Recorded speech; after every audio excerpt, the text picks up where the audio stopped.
नमस्ते, फेरि पनि पुनः स्वागत छ मेरो युट्युब च्यानलमा। हजुरहरूलाई यो छोटो दृश्य चाहिँ म चौबरको दृश्य देखाउँदैछु। अहिले यस्तो खालको बनिएको छ। यहाँको दृश्य चाहिँ एकदम सुन्दर छ। प्रकृतिले एकदमै सुन्दरता भरिएको ठाउँ। यो चाहिँ लिखा शिखर अथवा चाहिँ लोकेश्वरको चाहिँ मन्दिर छ। माथि यसरी सिधै माथि गयो भने यता अगाडि आयो भने चाहिँ एउटा गुम्बा, यताबाट गयो भने चाहिँ गुम्बा पुग्छ भने,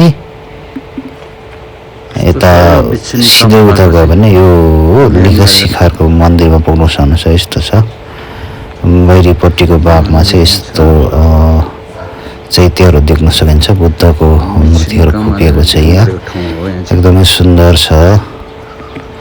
यस्तो प्रकारको छ त्यहाँको मन्दिरहरू। यहाँबाट चाहिँ भित्र जाने प्रवेश गर्ने ठाउँ छ। मूल ढोका चाहिँ यस्तो छ।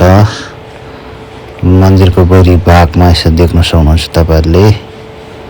यस्तो प्रकारको छ। यहाँ बज्रहरू पनि देख्न सक्नुहुन्छ। भित्री भाग भनेको यस्तो छ तपाईँको लिखा शिखरको मन्दिर है। चौबरमा रहेको छ। यो भने काठमाडौँदेखि करिब आधा घन्टा जति आयो भने हामी पुग्न सक्छौँ। यो चाहिँ लिखा शिखरमा रहेको छ चौबरको मन्दिर। यहाँ चाहिँ पुरानो थालाहरू चाहिँ त्यहाँ लिएर चाहिँ चढाउने गर्दछ। यहाँ चाहिँ पहिले बिछिनी कमानले वजन ग्रहण गर्नुहुने त्यो थालाहरू यसरी राखेको भनेको रहेछ। त्यहाँ चाहिँ अरू मान्छेहरूले पनि त्यहाँ थालहरू ल्याएर चाहिँ यसरी त्यहाँ भित्तामा ठोकेर राख्ने यस्तो एउटा चलन रहेछ।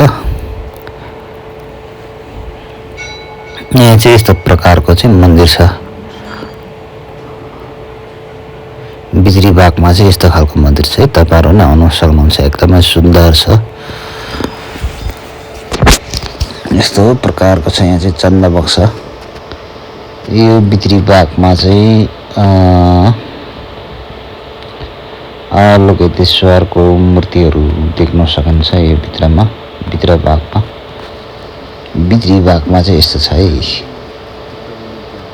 बुद्धको मूर्तिहरू पनि देख्न सक्नुहुन्छ। यहाँभित्र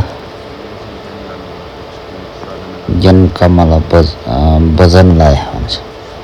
यहाँ चाहिँ बिछिनी कमलाले अब